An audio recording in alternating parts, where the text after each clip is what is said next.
তুমি যদি মহাদেবের প্রতি সত্যিকারের বিশ্বাস রাখো তাহলে আজকের এই বার্তাটি তোমার হৃদয়ে ঝড় তুলবে। মহাদেব আজ তোমার পিতার সম্পর্কে এক গভীর সত্য প্রকাশ করছেন, এমন একটি সত্য যা এতদিন তোমার কাছে গোপন ছিল। কারণ এখন সময় হয়েছে জেনে নেওয়ার, কেন তোমার জীবনে কিছু প্রশ্নের কোনো উত্তর মেলেনি, কেন কিছু সম্পর্ক, কিছু আশীর্বাদ আজও অপূর্ণ রয়ে গেছে। তোমার পিতা, তিনি কাঁদছেন, কিন্তু সেই কান্না চোখ দিয়ে নয়, আত্মার গভীরে জমে থাকা এক অসহ্য ভার থেকে। স্বর্গ আজ তার সেই নীরব কান্নার কথা বলছে। তিনি এমন কিছু বোঝা বয়ে চলেছেন যা কখনোই তার একার বহন করার কথা ছিল না, কিন্তু তিনি তা করলেন তোমাকে রক্ষা করার জন্য, তোমার হৃদয় যেন চূর্ণ না হয় তার জন্য। তিনি তোমাকে আগুন, অবিশ্বাস, দুঃখ এবং অতীতের অভিশাপ থেকে আগলে রাখতে চেয়েছেন, কিন্তু সেই চেষ্টার আড়ালে তিনি এমন কিছু লুকিয়ে রেখেছিলেন যা হয়তো তোমার আত্মা আগে থেকেই অনুভব করত, অথচ ব্যাখ্যা করতে পারত না। এই কারণেই হয়তো কোনো সম্পর্কের মধ্যে দূরত্ব লেগে থাকত, কোনো ভালোবাসা অপূর্ণ মনে হতো, কোনো প্রার্থনা যেন আটকে যেত মাঝপথে। আজ স্বর্গদূতেরা এক গ্রন্থ হাতে নিয়ে তোমার আত্মার দরজায় দাঁড়িয়ে আছে, সেখানে লেখা সেই সব কথা যা তোমার পরিবারে কখনো উচ্চারিত হয়নি। মহাদেব বলেন, তিনি কোনো বিভ্রান্তির দেবতা নন, তিনি সত্যের, উদ্ঘাটনের, মুক্তির দেবতা, এবং সেই মুক্তির দ্বার এখন তোমার জন্য উন্মুক্ত। তুমি হয়তো জানো না, তোমার ছোটবেলায় একদিন তোমার পিতা এক আশ্চর্য দর্শনের অভিজ্ঞতা লাভ করেছিলেন। এক মুহূর্তে তিনি ঈশ্বরের সঙ্গে সংলাপ করেছিলেন, যেখানে তিনি তোমার জন্য একটি প্রতিজ্ঞা করেছিলেন। সেই প্রতিজ্ঞার মূল্য তিনি সারা জীবন দিয়ে চুকিয়েছেন। তিনি এমন যন্ত্রণার ভিতর দিয়ে গেছেন যা কখনো প্রকাশ পায়নি। নিঃশব্দে তিনি রাত্রির অন্ধকারে তোমার মুখের দিকে তাকিয়ে প্রার্থনা করতেন, হে ঈশ্বর, আমার সন্তানকে রক্ষা করো। তোমার পিতা নিখুঁত ছিলেন না, কিন্তু তার ভালোবাসা ছিল নিঃস্বার্থ, অন্তর থেকে আসা। আজ ঈশ্বর বলছেন, সেই সব প্রার্থনার ফল তুমি ফিরে পাবে, গুণিত হয়ে তোমার জীবনে বর্ষিত হবে তা এক অলৌকিক সময়ে। কিন্তু এর আগে তোমার জানতে হবে সত্য। কেউ একজন তো সেই নীরবতা ভাঙবে, আর মহাদেব বলছেন, সেই ব্যক্তি তুমি। তুমি সেই উত্তরসূরি যে অতীতের ভার থেকে মুক্তি আনবে। এখন সময় হয়েছে হৃদয় খুলে দেওয়ার, কারণ যেটা আজ প্রকাশিত হবে তা হয়তো তোমাকে কাঁপিয়ে দেবে, কিন্তু সেই কাঁপন তোমাকে সত্যিকারের মুক্তির পথে নিয়ে যাবে। তোমার পিতার সেই নীরব ভালোবাসা আজ ঈশ্বরের কণ্ঠে রূপ নিয়েছে। শোনো সেই বার্তা গভীরভাবে, কারণ এটাই তোমার আত্মার উত্তর। তোমার পিতার জীবনকে একসময় আবেগ ও অর্থনৈতিকভাবে ধ্বংস করার জন্য এক গভীর ষড়যন্ত্র গড়ে উঠেছিল।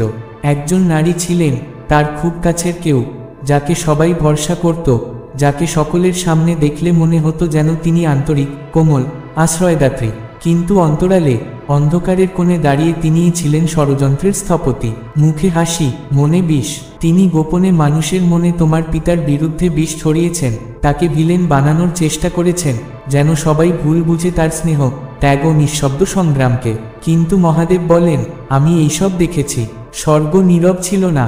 সেই নারী যে প্রতারণা করেছে, যে অভিশাপ ছুঁড়েছে, যে তোমার বাবাকে তোমার হৃদয় থেকে আলাদা করার চেষ্টা করেছে, সেই সমস্ত কিছু এখন প্রকাশিত হচ্ছে। আমি এখন পর্দা সরিয়ে দিচ্ছি। তুমি দেখতে পাবে কে ছিল সত্যিকারের তোমার পক্ষে, আর কে ছিল শুধু এক ভান। তোমার পিতার উপর যে আঘাত এসেছিল তা কেবল বাহ্যিক ছিল না, তা ছিল আত্মিক এক ষড়যন্ত্র। একজন ঈর্ষান্বিত আত্মা তোমার মধ্যে থাকা ঈশ্বরপ্রদত্ত আশীর্বাদকে দেখতে পারেনি। মহাদেব বলেন, এটা কোনো কল্পনাজাত ঘটনা নয়, এটা আত্মার যুদ্ধ। তুমি এমন একটি পরিবারে জন্মেছ যাদের ওপর ঈশ্বরের কৃপা ছিল, আর সেই কৃপাই হয়ে উঠেছিল শত্রুদের চোখে ঈর্ষার কারণ। তোমার পিতা এমন একজন মানুষ ছিলেন যিনি ঈশ্বরীয় গৌরবের বীজ বপন করেছিলেন। সেই গৌরবই তাকে শত্রুদের লক্ষ্য বানিয়ে তোলে। তিনি নীরব ছিলেন, কিন্তু সেই নীরবতা দুর্বলতা নয়, তা ছিল তোমার রক্ষার জন্য এক শুদ্ধ ঢাল। তিনি চাইতেন তুমি যেন কোনো তিক্ততা ছাড়াই বেড়ে ওঠো, যেন তোমার হৃদয় কোনো ভার না জমে। কিন্তু এখন সময় এসেছে সত্য জানার, কারণ সেই সত্য তোমার পরবর্তী স্তরের চাবিকাঠি। তোমার জন্য এক উত্তরাধিকার অপেক্ষা করছে, শুধু বস্তুগত নয়, এক গভীর আত্মিক উত্তরাধিকার, এক আহ্বান, এক আচ্ছাদন, এক মহাপ্রাপ্তি যা প্রজন্মের পর প্রজন্ম ধরে এগিয়ে চলেছে, আর আজ তা এসে পৌঁছেছে তোমার হাতে। তোমার পিতা হয়তো নিজেও বুঝে উঠতে পারেননি যে এই উত্তরাধিকার তিনি কিভাবে তোমার জন্য রক্ষা করে চলেছেন। স্বর্গ বলছে, এখন আর অপেক্ষা নয়, গ্রন্থ খুলে গেছে, অভিষেক শুরু হয়েছে, কিন্তু এখনও অনেক কিছু বাকি আছে। এই বার্তা কেবল এক আশীর্বাদ নয়, এ এক সতর্ক। কারণ এখনও কেউ তোমার পিতার বিরুদ্ধে কথা বলছে, তারা এখনো শব্দকে অস্ত্র বানাচ্ছে, সত্যকে লুকিয়ে রাখার জন্য মিথ্যার মুখোশ পরিয়ে দিচ্ছে অতীতকে। কিন্তু এখন ঈশ্বর নিজেই হস্তক্ষেপ করছেন। তিনি বলছেন, এই পরিবার আর মিথ্যার অভিশাপে আটকে থাকবে না। তুমি জেগে উঠছ, কারণ তুমি সেই ব্যক্তি যে কাজ তোমার পিতা শুরু করেছিলেন তা পূর্ণ করার জন্য নির্বাচিত। তুমি সেই সন্তান যার প্রার্থনায় তোমার পিতার না বলা ক্ষত সেরে উঠবে। তোমার ভালোবাসা, হ্যাঁ, তোমার নিঃস্বার্থ ভালোবাসা তাকে মুক্ত করবে। তাকে ক্ষমা করো সেই সব না বলা কথার জন্য, তার অনুপস্থিত মুহূর্তগুলোর জন্য। তিনি তোমার কাছ থেকে পালাচ্ছিলেন না, তারা পালাচ্ছিলেন সেই অদৃশ্য দানবদের কাছ থেকে যাদের মুখ তুমি কখনো দেখনি। এবং আজ সেই দানবেরা কাঁপছে, কারণ তুমি উঠে দাঁড়িয়েছ। তুমি এক মোড়, এক নবজন্ম। যা শত্রু ভেবেছিল ধ্বংস, তা হয়ে উঠছে এক সাক্ষ্য যা জাতিকেও নাড়িয়ে দিতে পারে। তোমার পিতার গল্প আর নির্বতায় শেষ হবে না। সে তোমার মাধ্যমে মহিমায় উজ্জ্বল হয়ে উঠবে। তোমার পরিবারে এক অলৌকিক ঘটনা ঘটতে চলেছে, আর তার শুরু এই সত্য উদ্ঘাটনের মধ্য দিয়েই। যে ষড়যন্ত্র তোমার পরিবারের ভাগ্যকে নষ্ট করার চেষ্টা করেছিল, তার বিচার আজ আত্মার আদালতে শুরু হয়েছে। ঈশ্বর সেই কণ্ঠস্বরকে স্তব্ধ করে দিচ্ছেন যে প্রতারণা করে তোমার উপর বিষ ছড়িয়েছে। তার প্রত্যেকটা মিথ্যা এখন ঈশ্বরীয় ন্যায়ের প্রতিধ্বনিতে প্রতিফলিত হয়ে তার কাছে ফিরে যাবে। স্বর্গ এখন তোমার রক্তরেখার ইতিহাস নতুন করে লিখছে, আর তার শুরু হচ্ছে তোমার এই জাগরণ থেকে। কিছু একটাই বদলাচ্ছে। তুমি হয়তো টের পাচ্ছ সেই হাওয়া। এটা শুধু বাতাস নয়, এটা এক মুক্তির গতি। এক দরজা খুলছে, কিন্তু এটা কোনো দৃষ্টিগোচর দরজা নয়, এটা এক আত্মিক দ্বার। আর তুমি যখন এর ভেতর দিয়ে অগ্রসর হবে, তখন শুরু হবে তোমার জীবনের এক অলৌকিক অধ্যায়। তোমার পিতার চোখের জল যা তিনি গোপনে ফেলেছেন, আজ পরিণত হচ্ছে আশীর্বাদে। স্বর্গ তা দেখেছে, অনুভব করেছে, এবং এখন ঈশ্বরের স্বর্গদূতেরা বিচার সভায় বসেছেন। এই বিচারের রায়, পুনঃপ্রতিষ্ঠা, মুক্তি, হৃদয়ের চিকিৎসা এবং মিথ্যার পর্দা সরিয়ে সত্যের প্রকাশ। তুমি যেটা অনুভব করছো সেটাকে ভয় পেও না, বরং একে গ্রহণ করো। কারণ এটা শেষ নয়, এটা সেই পবিত্র মুহূর্ত যখন তুমি পরিণত হচ্ছ সেই উত্তরাধিকারীতে যার জন্য তোমার পিতা প্রার্থনা করেছিলেন। সব কিছু বদলাতে শুরু করেছে, এবং হ্যাঁ, তার পেছনে যে মূল কারণ, সে তুমি। তোমার পিতা শুধুমাত্র একজন মানুষ ছিলেন না, তিনি ছিলেন তোমার ভাগ্যের সঙ্গে অদৃশ্যভাবে যুক্ত এক মহাশক্তি। এমন কিছু চলছে যা চোখে দেখা যায় না, কিন্তু ঈশ্বর চান তুমি তা উপলব্ধি করো। ভয় নয়, প্রার্থনা করো। আতঙ্ক নয়, আস্থা রাখো। কারণ এখন স্বর্গদূতেরা তোমার চারপাশে অবস্থান করছে তোমার পথপ্রদর্শক হিসেবে। এখন যা ঘটছে তা কোনো কাকতালীয় বিষয় নয়, এটি গভীরভাবে আত্মিক এবং অলৌকিক। স্বর্গে আজ কানাঘুষো হয়েছে, তোমার পিতার নাম উচ্চারিত হয়েছে সেই পবিত্র সভায়। ঈশ্বর দেখছেন যা তুমি দেখতে পারো না। তোমার চোখ হয়তো মিথ্যার পর্দায় ঢাকা, কিন্তু তোমার আত্মা জানে কিছু একটাই বদলাচ্ছে। আর সেই আত্মা আজ উদ্বুদ্ধ হচ্ছে এক নতুন জাগরণের দিকে। ঈশ্বর বলছেন, সব কিছু যেমন দেখা যায় তেমন নয়। তোমার পিতার গল্প শুধু তার নিজস্ব গল্প নয়, তা তোমার জীবন, তোমার উত্তরসূরি, তোমার আত্মিক উদ্দেশ্য, সব কিছুর সাথেই অঙ্গাঙ্গিভাবে জড়িত। অনেক কিছু এতদিন লুকিয়ে ছিল, কিছু আশীর্বাদ বিলম্বিত ছিল, আর কিছু বোঝা যা আজ ঈশ্বর নিজে তোমার পরিবারের কাছ থেকে তুলে নিচ্ছেন। যদি তুমি কখনো কৃতজ্ঞতা জানাতে চাও, তবে আজ সেই মুহূর্ত। কারণ তোমার পিতা, তারা যেখানেই থাকুক না কেন, জীবিত বা অনন্তে, তার আত্মা এখন এক গূঢ় আত্মিক যুদ্ধে জড়িয়ে পড়েছে। এবং এই যুদ্ধে তিনি একা নন, তুমি তার পাশে রয়েছ, কারণ ঈশ্বর তোমাকে প্রস্তুত করছেন। তুমি সেই ব্যক্তি যে এই শিকল ভাঙবে। তোমাকে এই দায়িত্ব দেওয়া হয়েছে কারণ তুমি এখনও সত্যের জন্য হৃদয় উন্মুক্ত রাখতে পারো। কারণ তুমি দুর্বলতা অনুভব করলেও তোমার আত্মা এখনও হার মানতে জানে না। আজ সেই শক্তি জাগবে, ভয়ের মধ্য দিয়ে নয়, প্রার্থনার মধ্য দিয়ে। হয়তো তোমার পিতা জানেন না এই যুদ্ধ চলছে, হয়তো তিনি নিরুপায়, আত্মিক অচেতন এক যোদ্ধা, কিন্তু তুমি নও। তোমার প্রতি পাঠানো হয়েছে স্বপ্ন, সংকেত, বাণী। তুমি সজ্জিত হচ্ছ। এখন এই মুহূর্তকে উপেক্ষা করো না। এটা কোনো আবেগ বা কল্পনা নয়, এটা ঈশ্বরের জরুরি ডাক। তোমার পিতার আত্মা আর্তনাদ করছে, এবং সেই কান্না আজ স্বর্গ পর্যন্ত পৌঁছেছে। মহাদেব বলছেন, আমি শুনেছি, আমি দেখেছি। তুমি যা আজ অনুভব করছো তা হয়তো কখনো প্রমাণ পায়নি, কিন্তু সত্য ছিল সব সময়। তিনি এমন সব ঝড় পেরিয়েছেন যা থেকে তুমি রক্ষা পেয়েছ। তিনি এমন সব বোঝা বইয়েছেন যা তুমি কখনো দেখনি। আজ সেই বোঝাগুলোর কিছু তাকে কঠিন করেছে, কিছু তাকে এমনভাবে ভেঙেছে যা কেবল ঈশ্বরই দেখেছেন। কিন্তু এখন এই পবিত্র মুহূর্তে ঈশ্বর আবার তার কাছে ফিরে আসছেন তোমার মাধ্যমে। তুমি সেই সেতু যার মাধ্যমে পুনরায় জোড়া লাগবে যা অন্ধকার ভাঙতে চেয়েছিল। তুমি সেই আলো যে আলোকিত করবে সেই পথ যা ভুলে গিয়েছিল গন্তব্য। এখন যে সত্য সামনে আসছে তা ভয় পেও না, কারণ কিছু সত্য যদিও কষ্ট দেয় কিন্তু তারই মধ্য দিয়ে মুক্তি আসে। তোমার আত্মা এখন এক অলৌকিক উত্তরাধিকার গ্রহণ করতে চলেছে, এমন এক আশীর্বাদ যা শুধু তোমার নয়, পুরো বংশের পেছনের ইতিহাস ও ভবিষ্যতের আলোর ভিত্তি। আর এই গল্পের নায়ক শুধু তোমার পিতা নয়, তুমি। হয়তো এই বার্তাগুলি তোমাকে চমকে দিতে পারে, তবুও এগুলি দরকারি, কারণ সত্য মুক্ত করে আর জেনে নেওয়ায় লুকিয়ে থাকে শক্তি। যা এতদিন মাটির নিচে চাপা ছিল তাকে আলোর মুখে আনা এক পবিত্র সাহসের কাজ। তোমার প্রার্থনার ভিতরেই শুরু হতে পারে তোমার পিতার আরোগ্য। এমনকি যদি সে এখন দূরে থাকে, এমনকি যদি সে তোমার কণ্ঠ শুনতে না পায়, তবুও তুমি যখন তার নামে ভালোবাসার শব্দ উচ্চারণ করো, সেই প্রতিটি বাক্য আত্মার জগতে আগুনের মতো জ্বলে ওঠে, ঠিক সেই সব ভাঙাচোরা জায়গাগুলোতে পৌঁছে যায় যেখানে তোমার পিতা সবচেয়ে বেশি আহত। আমি তোমায় বলছি না যে তাকে তুমি সারিয়ে তুলো, আমি বলছি তার পাশে দাঁড়াও, ভালোবাসা নিয়ে, আত্মিক সতর্কতায়। তোমার কাঁধে আমি কোনো অপরাধবোধ চাপিয়ে দিচ্ছি না, আমি বলছি তুমি তাকে ক্ষমা করো, কারণ এটি সেই অতীতের কথা নয় যা তুমি তার সঙ্গে কাটাতে চেয়েছিলে, এটি সেই বর্তমান যা ঈশ্বর নিজের হাতে লিখছেন।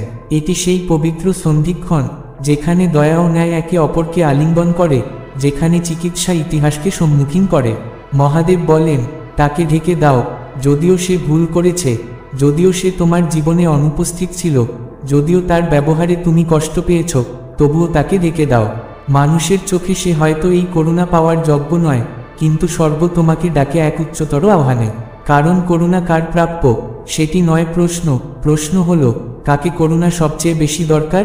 আর এই মুহূর্তে তোমার পিতার সেই করুণার সবচেয়ে বেশি প্রয়োজন। এই মুহূর্তে সময়ের এক নিখুঁত জানালায় তার জীবনে এমন কিছু ঘটছে যা তার একার পক্ষে ধারণ করা সম্ভব নয়। তাকে এখন তোমার আত্মিক সহচরিতা চাই। ঈশ্বর বলছেন, আমার তোমার কণ্ঠ চাই, তোমার হৃদয় চাই, তোমার ক্ষমা চাই, তোমার ভিতরের সেই শক্তি চাই, কারণ এই যুদ্ধে পরাজয়ের কোনো স্থান নেই। তুমি হয়তো নিজেকে ছোট মনে করো, হয়তো ভাবো আমি তো অযোগ্য, আমি কেন? কিন্তু আমি তোমাকে বলি, তুমি এই কাজের জন্য অভিষিক্ত। তুমি যথেষ্ট শক্তিশালী যে দাঁড়িয়ে থাকতে পারো, যথেষ্ট পরিণত যে গভীর প্রার্থনা করতে পারো, যথেষ্ট পবিত্র যাতে তোমার কণ্ঠ স্বর্গে প্রতিধ্বনি তোলে। তুমি এই পরিবারে আলো, তুমি সেই নির্বাচিত ব্যক্তি যে দাঁড়িয়ে বলবে, এই প্রজন্মগত অভিশাপ, এই যন্ত্রণা, এই নীরবতা এখানেই শেষ। তুমি ঘূর্ণির মতো উচ্চারণ করবে, এখন থেকে জীবনের ঘূর্ণি বয়ে যাবে, আরোগ্যের ঘোষণা হবে, সম্পূর্ণতার ঘোষণা হবে, সত্য উচ্চারিত হবে। আর তখন দেখো আমি কি করি, দেখো আমি তার জীবনে কিভাবে প্রবেশ করি, দেখো আমি কিভাবে স্রোতের গতিপথ ঘুরিয়ে দিই। যদিও প্রথমে মনে হবে কিছুই ঘটছে না, তবুও বিশ্বাস রেখো, সব বদলাচ্ছে। প্রথমে হয়তো তুমি পুরো চিত্র দেখতে পারবে না, কিন্তু সময়ের সাথে তুমি ফিরে তাকাবে এবং উপলব্ধি করবে, এই মুহূর্ত, হ্যাঁ এই মুহূর্তই ছিল সেই পবিত্র সূচনা যেখানে বিজয় জন্ম নেয়। তখন তুমি বুঝবে আজকের প্রার্থনার সিদ্ধান্ত একটি আত্মিক পদক্ষেপ ছিল যা তোমার পিতার নয়, শুধু তোমার নিজের এবং ভবিষ্যৎ প্রজন্মের ভাগ্য বদলে দিয়েছে। এই শুধু তোমার পিতার কথা নয়, এখন এটা তোমার কথাও, কারণ তুমি কেবল দর্শক নও, তুমি এই আত্মিক যাত্রার একজন সহকর্মী। তুমি যা বহন করছো তাকে কখনো তুচ্ছ করে দেখো না। এই সময়ে নিজের মূল্যকে কমিয়ে দিও না। স্বর্গ তোমার উপর ভরসা রাখছে, স্বর্গদূতেরা অপেক্ষা করছে তোমার আজ্ঞার জন্য। তারা তাদের তরবারি প্রস্তুত রেখেছে, কিন্তু তোমার শব্দ, তোমার প্রার্থনাই সেই ট্রাম্পেট যা দেবত্বের হস্তক্ষেপকে সক্রিয় করে। হয়তো এমন আত্মিক চুক্তি আছে যা তোমার পিতাকে শিকলবন্দি করে রেখেছে, হয়তো এমন প্রজন্মগত অভিশাপ আছে যা এখনও রয়ে গেছে, হয়তো আত্মার ক্ষত এখনও রক্তাক্ত, কিন্তু তোমার আলো আরও শক্তিশালী, তোমার প্রার্থনা আরও উচ্চে, তোমার আনুগত্য আরও অর্থবহ। শত্রু আশা করেছিল তুমি এই ডাকে সাড়া দেবে না, তুমি চুপ করে থাকবে, কিন্তু না, তোমার আত্মা থেমে গেছে, তোমার হৃদয় শুনেছে, তুমি চিনতে পেরেছ এই বার্তা, এই আহ্বান আমার জন্য। এটা কোনো কাকতালীয় ব্যাপার নয়, এটা এক ঈশ্বরীয় নিশ্চিতকরণ। এবং এখন ভয় নয়, উত্তর দাও। কারণ পিতা এবং সন্তান দুই আত্মার মধ্যকার সম্পর্ক আবার নতুনভাবে সুরে বাঁধা হতে চলেছে, তোমার কণ্ঠে, তোমার প্রার্থনায়, তোমার ভালোবাসায়। ভয় পেও না, বরং সাহস নিয়ে এগিয়ে চলো। এমনভাবে প্রার্থনা করো যেন তোমার পিতার জীবন এই প্রার্থনার উপরই নির্ভর করছে। এমনভাবে ক্ষমা করো যেন তোমার নিজস্ব শান্তির পথ এই ক্ষমার মধ্যেই লুকিয়ে আছে। এমনভাবে কথা বলো যেন স্বর্গ শুনছে, কারণ সত্যিই স্বর্গ শুনছে। তুমি উপেক্ষিত হবে না, তোমার কণ্ঠ বিদ্রূপের শিকার হবে না, তুমি বাতাসে ঝুলে থাকবে না। ঈশ্বর তোমার কথা শোনেন, তিনি তোমার হৃদয় বোঝেন, তিনি ইতিমধ্যে তোমার জীবনে কাজ করতে শুরু করেছেন। তুমি নিরাপদ, তুমি আশ্রিত, কিছুই নষ্ট হবে না, কিছুই ভুল হবে না। ভালোবাসা দিয়ে উচ্চারিত তোমার প্রতিটি শব্দ যেন মাটিতে রোপণ করা এক একটি বীজ। আর আমি, তোমার ঈশ্বর, আমি তা সিঞ্চন করি, আমি তাতে ফসল ফলাই। তুমি একা নও, তুমি দুর্বল নও, দেরি হয়ে যায়নি, বরং তুমি ঠিক সময়েই এসেছো। আর তোমার পিতা, তারা তা জানুক বা না জানুক, তোমার এই আনুগত্যের আশীর্বাদ পেতে চলেছেন। তাদের আত্মা আলোড়িত হবে, তাদের বোঝা হালকা হবে, এবং তুমি অনুভব করবে, হ্যাঁ, ঈশ্বরের সন্তান হিসেবে স্বর্গ তোমার দিকে তাকিয়ে হাসছে। কারণ এ প্রার্থনা, এ ভালোবাসা, এ আবরণ, এই তো সেই শক্তি যা অন্ধকারের ভিত কাঁপিয়ে দিতে পারে। এই তো সেই ক্ষমা যা শিকল ভাঙে, অভিশাপকে আশীর্বাদে রূপান্তরিত করে। তোমার পিতাকে ভুলে যাওয়া হয়নি, তাকে ফেলে দেওয়া হয়নি, তিনি ভেঙে পড়েননি, শেষ হয়ে যাননি, আর তুমিও নও। যে ঈশ্বর তোমার উপর নজর রাখেন, তিনি এখন তোমার পিতার ওপরও নজর রাখছেন। যেসব দেবদূত এতদিন তোমার চারপাশে ছিল, তারা এখন তোমার পিতাকে ঘিরে ফেলেছে। এটি এক পবিত্র সংযুক্তি। একে অস্বীকার করো না, এ থেকে সরে এসো না, বরং এতে প্রবেশ করো, এ পথ দিয়ে হাঁটো। এই পথেই প্রার্থনা করো, এই পথেই ভালোবাসো, এই পথেই বিশ্বাস রাখো, কারণ তুমি নিরাপদ, সব ঠিক হচ্ছে। আমি, তোমার ঈশ্বর, তোমার পাশে আছি। আমি তোমাকে কখনো হতাশ করব না, আমি তোমাকে কখনো ছেড়ে যাব না। আমি যা কাজ তোমার পিতার জীবনে শুরু করেছিলাম, তা শেষ করব তোমার জীবন দিয়ে, আর তারও পরের প্রজন্মে। এখন তোমার উপর শান্তি বর্ষিত হোক, তোমার আত্মার ভিতরে সেই মহাশক্তি জেগে উঠুক, বিশ্বাস আবার দীপ্ত হোক, কারণ তুমি হারিয়ে যাওয়া কেউ নও, তুমি নির্বাচিত, তুমি আত্মিকভাবে ক্ষমতাবান, ঈশ্বরের পবিত্র বাহনে প্রতিষ্ঠিত এক মহান আত্মা। এটাই সেই পবিত্র মোড়, তোমার পিতার জন্য, তোমার নিজের জন্য, এবং তোমার বংশের জন্য। অভিনন্দন, সময় এসে গেছে। সেই দীর্ঘ রাত, যে রাতগুলোকে তুমি মনে করেছিলে কখনো শেষ হবে না, সেগুলোর শেষ এখন ঘনিয়ে এসেছে। প্রতীক্ষার সময় পূর্ণ হয়েছে, আর এখন স্বর্গ ঘোষণা করছে, তোমার প্রতীক্ষার অবসান ঘটেছে। তুমি হয়তো ভাবনি এই মুহূর্ত আসবে, তুমি হয়তো শুনোনি পায়ের শব্দ, তবুও ঈশ্বর তোমার নিত্যদিনের পর্দার আড়ালে কিছু মহৎ প্রস্তুত করছিলেন। তুমি যখন ভেবেছ কিছুই ঘটছে না, তখনও স্বর্গ প্রতিটি অংশে নিখুঁতভাবে কাজ করে চলেছিল। আর এখন, এই পবিত্র মুহূর্তে স্বর্গ তোমাকে কানে কানে বলছে, এটি 25 জুনের আগেই খুলো, কারণ আগামীকাল এমন কিছু ঘটতে চলেছে যা তোমার জীবনকে চিরতরে বদলে দেবে। এটা কোনো সাধারণ দিন নয়, এটা ক্যালেন্ডারের পাতায় একটা তারিখ নয়, এটা এক স্বর্গীয় নিয়ম যা তোমার জন্মের পূর্বেই ঈশ্বর নিজে নির্ধারণ করে রেখেছেন। প্রতীক্ষা দরকার ছিল, সেই নীরবতা ছিল উদ্দেশ্যপূর্ণ, সেই স্থিরতা ছিল পবিত্র। কিন্তু এখন বদল শুরু হয়েছে, আর কোনো বিলম্ব নেই, আর কোনো পরীক্ষা নয় যেটা তোমাকে বারবার দিতে হবে। তুমি সহ্য করেছ, তুমি অপেক্ষা করেছ, তুমি বিশ্বাসে দৃঢ় থেকেছ, ইভেন যখন কেউ তোমার সংগ্রাম বোঝেনি। আর এখন পুরস্কার দরজায় কড়া নাড়ছে। দেবদূতেরা তোমার দিকে গভীর মনোযোগে তাকিয়ে আছে। যখন তুমি ভেবেছ আর পারছি না, তখন তারাই তোমার আত্মার ভিতর শক্তির সঞ্চার করেছেন। যখন তোমার হৃদয় চাপে চুপসে যাচ্ছিল, তখন তারাই তোমার অশ্রু সংগ্রহ করে ঈশ্বরের সিংহাসনের কাছে নিয়ে গেছেন। তুমি বিস্মৃত হওনি, তুমি অদৃশ্য নও, তুমি অবহেলিত নও। পুরো স্বর্গ তোমার যাত্রা দেখছে, এবং এখন তারা দাঁড়িয়ে গেছে এই অলৌকিক ঘটনার উদযাপন করতে। কারণ কাল, হ্যাঁ কালই, তোমার গল্প বদলে যাবে। এক আত্মিক লেনদেন ইতিমধ্যেই শুরু হয়েছে।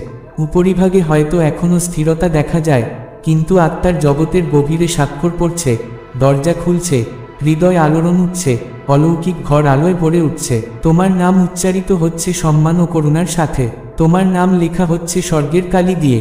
আর এখন কিছুই নেই যা এটি থামাতে পারে। আমি শুনেছি তোমার কান্না, আমি জমা রেখেছি তোমার প্রার্থনা।